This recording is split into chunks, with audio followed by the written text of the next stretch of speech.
یا بنی اسرائیل اذکروا نعمتی التی انعمت علیکم، اے بنی اسرائیل، اسرائیل کو سمجھ لیجئے یہ مرکب لفظ ہے، اسر اسی سے اسیر بنا ہے، اسیر جو کسی کا قیدی ہوتا ہے، ایل عبرانی میں اللہ کے لیے ہے، اور اسرائیل کا ترجمہ ہے عبداللہ، اللہ کا غلام، اللہ کے ساتھ بندھا ہوا اس کی اطاعت کے قلاتے کے اندر۔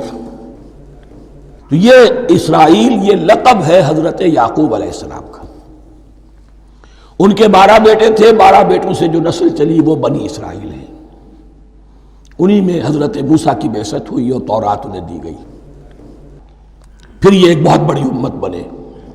ان پر 4 ادوار آ چکے تھے قرآن مجید کے نزول کے وقت، 2 مرتبہ اللہ کی رحمت کی بارشیں ہوئیں، انہیں عروج نصیب ہوا، 2 مرتبہ ان کو دنیا پرستی، شہوت پرستی، اللہ کے احکام کو پس و پیش ڈال دینے کی سزا میں عذاب کے کوڑے ان پر برسے۔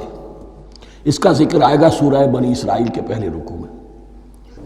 اس وقت جب کہ قرآن نازل ہو رہا ہے، اس وقت وہ اپنے اس زوال کے دور میں تھے۔ حال یہ تھا کہ حضور صلی اللہ علیہ وسلم کی بعثت سے پہلے ہی 2nd ٹیمپل بھی شہید کیا جا چکا تھا، گرایا جا چکا تھا۔ حضرت سلیمان نے جو بنایا تھا ہیکل سلیمانی، جس کو یہ 1st ٹیمپل کہتے ہیں، اسے نیبوکدنضر نے گرا دیا تھا حضرت مسیح سے بھی کئی 100 سال پہلے۔ لیکن اس کے بعد پھر یہ رومنز نے سن 70 عیسوی میں حضور کی ولادت سے 500 برس پہلے ان کا یہ یروشلم تباہ و برباد ہوا، اس میں لوگوں کو قتل کیا گیا، قتل عام ہوا، اور 2nd ٹیمپل جو ہے وہ بھی گرا دیا گیا، جو اب تک گرا پڑا ہوا ہے۔ صرف ایک ویلنگ وال ہے جس کے پاس جا کر یہودی جو ہے ماتم کر لیتے ہیں، روتے ہیں، اور اب وہ بنانے پر تلے ہوئے ہیں اپنا 3rd ٹیمپل، اس کے نقشے بن چکے ہیں، بلو پرنٹ بن چکے ہیں۔ لیکن بہرحال جس وقت قرآن نازل ہو رہا تھا یہ بہت ہی پستی میں تھے۔ اس کے بارے میں فرمایا، اے بنی اسرائیل ذرا یاد کرو میرے اس انعام کو جو تم پر ہوا۔ وہ انعام کیا ہے؟ میں نے تمہیں اپنی کتاب دی، نبوت سے سرفراز فرمایا، اپنی شریعت تمہیں عطا فرمائی، تمہیں تمہارے اندر داؤد اور سلیمان جیسے بادشاہ اٹھائے، جو بادشاہ بھی تھے، نبی بھی تھے۔ وَأَوْفُوا بِعَهْدِي، اور میرے وعدے کو پورا کرو تاکہ میں بھی اپنے وعدے کو پورا کروں۔ یہ وعدہ ہے جو کتاب استثناء جو ہے اولڈ ٹیسٹمنٹ کی، ڈیوٹرانومی، اس کے 18ویں باب کی آیت نمبر 18 اور 19 میں ہے۔ حضرت موسیٰ سے خطاب کر کے اس میں اللہ نے یہ الفاظ فرمائے، میں ان کے بھائیوں میں سے تیرے مانند ایک نبی برپا کروں گا اور اس کے منہ میں اپنا کلام ڈالوں گا، اور وہ وہی کچھ بتائے گا جو میں اس سے کہوں گا۔ یہ گویا کہ حضرت موسیٰ علیہ السلام کی امت کو بتایا جا رہا تھا کہ نبی آخر الزماں آئیں گے اور تمہیں انہیں قبول کرنا ہے۔ قرآن مجید میں اس کا بڑا تفصیلی ذکر سورہ اعراف میں آئے گا انشاءاللہ۔ لیکن یہاں فرمایا اوفوا بعہدی اوف بعہدکم، تم میرا عہد پورا کرو، میرے اس نبی کو تسلیم کرو، اس پر ایمان لاؤ، اس پر کی صدا پر لبیک کہو، تو میں تمہیں میرے انعام و اکرام اور بڑھتے چلے جائیں گے۔ وَإِيَّايَ فَارْهَبُونَ، اور صرف مجھ سے ڈرو۔ وَآمِنُوا بِمَا أَنزَلْتُ مُصَدِّقًا لِمَا مَعَكُمْ، اور ایمان لاؤ اس پر جو میں نے نازل کیا ہے، جو تمہارے پاس جو تورات ہے اس کی تصدیق کرتے ہوئے آیا ہے۔ اس کے 2 معنی ہے، ایک تو قرآن تصدیق کرتا ہے تورات کی اور انجیل کی، فیہا ھدی و نور، فیہ ھدی و نور، اور دوسرے یہ کہ قرآن اور محمد صلی اللہ علیہ وسلم ان پیشین گوئیوں کے مصداق بن کر آئے ہیں جو تورات میں تھی، ورنہ وہ پیشین گوئیاں جھوٹی ثابت ہوتی۔ ان کے مصداق کون ہے؟ قرآن اور محمد صلی اللہ علیہ وسلم۔ یہ دونوں معنی اس کے ہیں۔ وَآمِنُوا بِمَا أَنزَلْتُ مُصَدِّقًا لِمَا مَعَكُمْ وَلَا تَكُونُوا أَوَّلَ كَافِرٍ بِهِ، اور دیکھو تم ہی سب سے پہلے ان کا کفر کرنے والے نہ بن جاؤ۔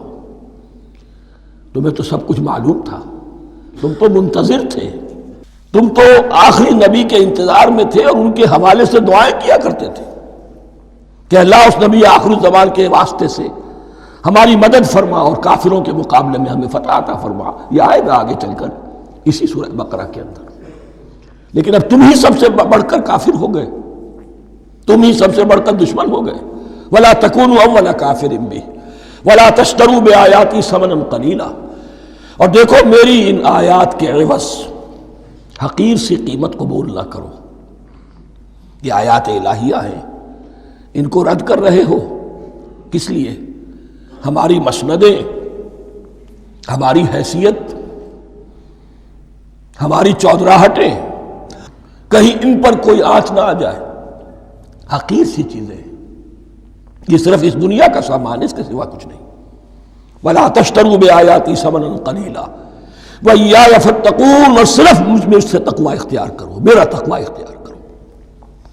وَلَا تَلْبِسُوا الْحَقَّ بِالْبَاطِلِ وَتَكْتُمُوا الْحَقَّ وَأَنْتُمْ تَعْلَمُونَ، اور نہ گڈمڈ کرو حق کے ساتھ باطل کو، اور مت چھپاؤ حق کو درا حالے کہ تم جانتے ہو. یہ بات اچھی طرح نوٹ کرنی ہے. جانتے بوجھتے کرنا، ایک ہے مغالطے میں کرنا، وہ ضلالت ہے، گمراہی ہے. ایک جان بوجھ کر کرنا، حق کو پہچان کر اسے رد کرنا، یہ پھر اللہ تعالیٰ کے غضب کو دعوت دینا ہے. ریت آف اللہ، اس کے غضب کو دعوت دینا ہے کہ حق کو پہچان کر اس کی نفی کی جائے. وَأَنْتُمْ تَعْلَمُونَ. علماء یہود قرآن مجید میں آگے چل کر آئے گا، ایسے پہچانتے تھے محمد کو اور قرآن کو جیسے اپنے بیٹوں کو. یعرفونہ کما یعرفون ابناہم، ایسے پہچانتے جیسے اپنے بیٹوں. وَأَقِیمُوا الصَّلَاةَ وَآتُوا الزَّکَاةَ، دیکھو نماز قائم کرو، زکوٰۃ ادا کرو. وَارْکَعُوا مَعَ الرَّاکِعِینَ، اور جھکنے والوں کے ساتھ جھکو. یہ اول تو رکوع کو انہوں نے اپنے ہاں سے خارج کر دیا تھا، ثانیاً باجماعت نماز ان کے ہاں ختم ہو گئی تھی. وَارْکَعُوا مَعَ الرَّاکِعِینَ، جماعت باجماعت نماز کی طرف اشارہ ہے. أَتَأْمُرُونَ النَّاسَ بِالْبِرِّ وَتَنْسَوْنَ أَنفُسَكُمْ، کیا تم لوگوں کو نیکی کا حکم دیتے ہو، تقویٰ کی، پارسائی کی تعلیم دیتے ہو؟ میں کہہ رہا ہوں نا کہ اصل میں مخاطب کون ہے؟ علماء یہود. اس آیت سے ثابت ہو گیا عالم ہمارا بھی جب بھی کھڑا ہوگا اونچے سے اونچا آواز کہے گا، اعلیٰ سے اعلیٰ بات کہے گا. اکثر و بیشتر کا حال یہ ہے کہ ان کا اپنا کردار دیکھیے تو کوئی مناسبت ہی نہیں اس سے کہ جو وہ بات کہہ رہا ہے. جو لوگوں کو دعوت دے رہا ہے اس پر خود عمل نہیں. تو یہی در حقیقت علماء یہود کا کردار بن چکا تھا. أَتَأْمُرُونَ النَّاسَ بِالْبِرِّ وَتَنْسَوْنَ أَنفُسَكُمْ، کیا تم لوگوں کو نیکی کا حکم دیتے ہو اور خود اپنے آپ کو بھول جاتے ہو. وَأَنْتُمْ تَتْلُونَ الْكِتَابَ، اور یہ سب کچھ تم کر رہے ہو اس حال میں کہ کتاب پڑھتے بھی ہو، تورات پڑھتے ہو، صاحب تورات ہو. ہمارے بھی بہت سے علماء کا، علماء سو جنہیں ہم کہتے ہیں، حال یہ ہو چکا ہے. خود بدلتے نہیں، قرآن کو بدل دیتے ہیں. ہوئے کس درجہ فقیہان حرم بے توفیق. یا بنی اسرائیل اذکروا نعمتی التی انعمت علیکم، اے بنی اسرائیل. اسرائیل کو سمجھ لیجئے یہ مرکب لفظ ہے. اسر اسی سے اسیر بنا ہے، اسیر جو کسی کا قیدی ہوتا ہے. ایل عبرانی میں اللہ کے لیے ہے، اور اسرائیل کا ترجمہ ہے عبداللہ، اللہ کا غلام، اللہ کے ساتھ بندھا ہوا اس کی اطاعت کے قلاتے کے اندر. تو یہ اسرائیل یہ لقب ہے حضرت یعقوب علیہ السلام کا. ان کے 12 بیٹے تھے، 12 بیٹوں سے جو نسل چلی وہ بنی اسرائیل ہے. انہی میں حضرت موسیٰ کی بعثت ہوئی اور تورات انہیں دی گئی. پھر یہ ایک بہت بڑی امت بنے. ان پر 4 ادوار آ چکے تھے قرآن مجید کے نزول کے وقت. 2 مرتبہ اللہ کی رحمت کی بارشیں ہوئیں، انہیں عروج نصیب ہوا. 2 مرتبہ ان کو دنیا پرستی، شہوت پرستی، اللہ کے احکام کو پس و پیش ڈال دینے کی سزا میں عذاب کے کوڑے ان پر برسے.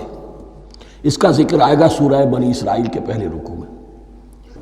اس وقت جب کہ قرآن نازل ہو رہا ہے، اس وقت وہ اپنے اس زوال کے دور میں تھے. حال یہ تھا کہ حضور صلی اللہ علیہ وسلم کی بعثت سے پہلے ہی 2nd ٹیمپل بھی شہید کیا جا چکا تھا، گرایا جا چکا تھا.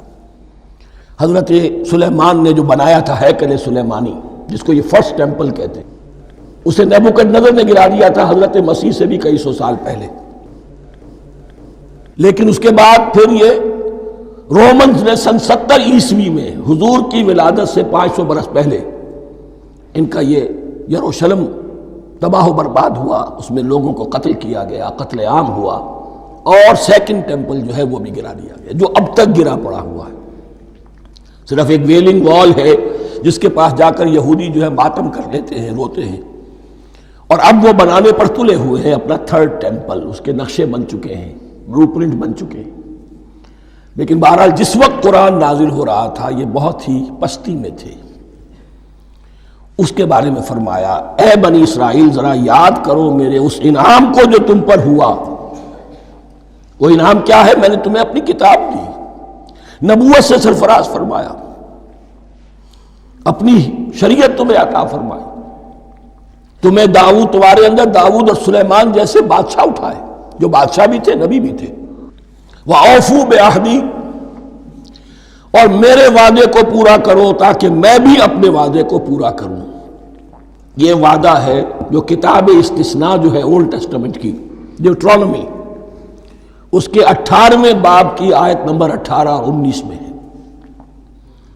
حضرت موسیٰ سے خطاب کر کے اس میں اللہ نے یہ الفاظ فرمائے، میں ان کے بھائیوں میں سے تیرے مانند ایک نبی برپا کروں گا اور اس کے منہ میں اپنا کلام ڈالوں گا، اور وہ وہی کچھ بتائے گا جو میں اس سے کہوں گا۔ یہ گویا کہ حضرت موسیٰ علیہ السلام کی امت کو بتایا جا رہا تھا کہ نبی آخر الزماں آئیں گے اور تمہیں انہیں قبول کرنا ہے۔ قرآن مجید میں اس کا بڑا تفصیلی ذکر سورہ اعراف میں آئے گا انشاءاللہ۔ لیکن یہاں فرمایا اوفوا بعہدی اوف بعہدکم، تم میرا عہد پیرا پورا کرو، میرے اس نبی کو تسلیم کرو، اس پر ایمان لاؤ، اس پر کی صدا پر لبیک کہو، تو میں تمہیں میرے انعام و اکرام اور بڑھتے چلے جائیں گے۔ وَإِيَّايَ فَارْهَبُونِ، اور صرف مجھ سے ڈرو۔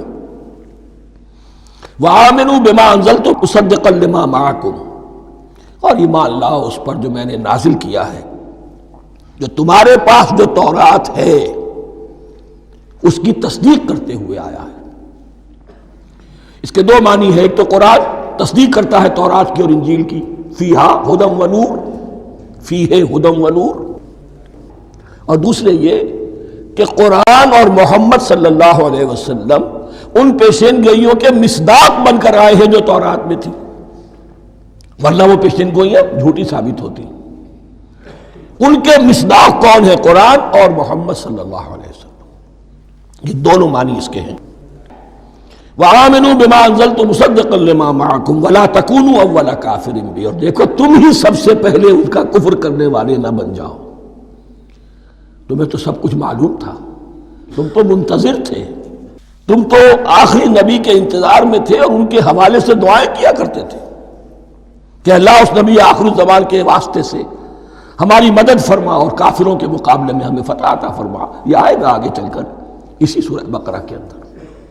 لیکن اب تم ہی سب سے بڑھ کر کافر ہو گئے، تم ہی سب سے بڑھ کر دشمن ہو گئے۔ وَلَا تَكُونُوا أَوَّلَ كَافِرٍ بِهِ وَلَا تَشْتَرُوا بِآيَاتِي ثَمَنًا قَلِيلًا، اور دیکھو میری ان آیات کے عوض حقیر سی قیمت قبول نہ کرو۔ یہ آیات الہیہ ہیں، ان کو رد کر رہے ہو، کس لیے؟ ہماری مسندیں، ہماری حیثیت، ہماری چودراہٹیں، کہیں ان پر کوئی آنچ نہ آ جائے۔ حقیر سی چیزیں، یہ صرف اس دنیا کا سامان ہے، اس کے سوا کچھ نہیں۔ وَلَا تَشْتَرُوا بِآيَاتِي ثَمَنًا قَلِيلًا وَإِيَّايَ فَاتَّقُونِ، اور صرف مجھ سے تقوی اختیار کرو، میرا تقوی اختیار کرو۔ وَلَا تَلْبِسُوا الْحَقَّ بِالْبَاطِلِ وَتَكْتُمُوا الْحَقَّ وَأَنْتُمْ تَعْلَمُونَ، اور نہ گڈمڈ کرو حق کے ساتھ باطل کو، اور مت چھپاؤ حق کو، ذرا حالے کہ تم جانتے ہو۔ یہ بات اچھی طرح نوٹ کر لیجیے، جانتے بوجھتے کر، ایک ہے مغالطے میں کرنا، وہ ضلالت ہے، گمراہی ہے۔ ایک جان بوجھ کر کرنا، حق کو پہچان کر اسے رد کرنا، یہ پھر اللہ تعالیٰ کے غضب کو دعوت دینا ہے۔ wrath of اللہ، اس کے غضب کو دعوت دینا ہے کہ حق کو پہچان کر اس کی نفی کی جائے۔ وانتم تعلمون۔ علماء یہود قرآن مجید میں آگے چل کر آئے گا ایسے پہچانتے تھے محمد کو اور قرآن کو جیسے اپنے بیٹوں کو، یعرفونہ کما یعرفون ابناہم، ایسے پہچانتے جیسے اپنے بیٹوں۔ واقیموا الصلاۃ وآتوا الزکاۃ، دیکھو نماز قائم کرو، زکوٰۃ ادا کرو، وارکعوا مع الراکعین، اور جھکنے والوں کے ساتھ جھکو۔ یہ اول تو رکوع کو انہوں نے اپنے ہاں سے خارج کر دیا تھا، ثانیاً باجماعت نماز ان کے ہاں ختم ہو گئی تھی۔ وارکعوا مع الراکعین، جماعت باجماعت نماز کی طرف اشارہ ہے۔ اتامرون الناس بالبر وتنسون انفسکم، کیا تم لوگوں کو نیکی کا حکم دیتے ہو، تقویٰ کی، پارسائی کی تعلیم دیتے ہو؟ میں کہہ رہا ہوں نا کہ اصل میں مخاطب کون ہے؟ علماء یہود۔ اس آیت سے ثابت ہو گیا عالم ہمارا بھی جب بھی کھڑا ہوگا اونچے سے اونچا آواز کہے گا، اعلیٰ سے اعلیٰ بات کہے گا۔ اکثر و بیشتر کا حال یہ ہے کہ ان کا اپنا کردار دیکھیے تو کوئی مناسبت ہی نہیں اس سے کہ جو وہ بات کہہ رہا ہے، جو لوگوں کو دعوت دے رہا ہے اس پر خود عمل نہیں۔ تو یہی در حقیقت علماء یہود کا کردار بن چکا تھا۔ اتامرون الناس بالبر وتنسون انفسکم، کیا تم لوگوں کو نیکی کا حکم دیتے ہو اور خود اپنے آپ کو بھول جاتے ہو؟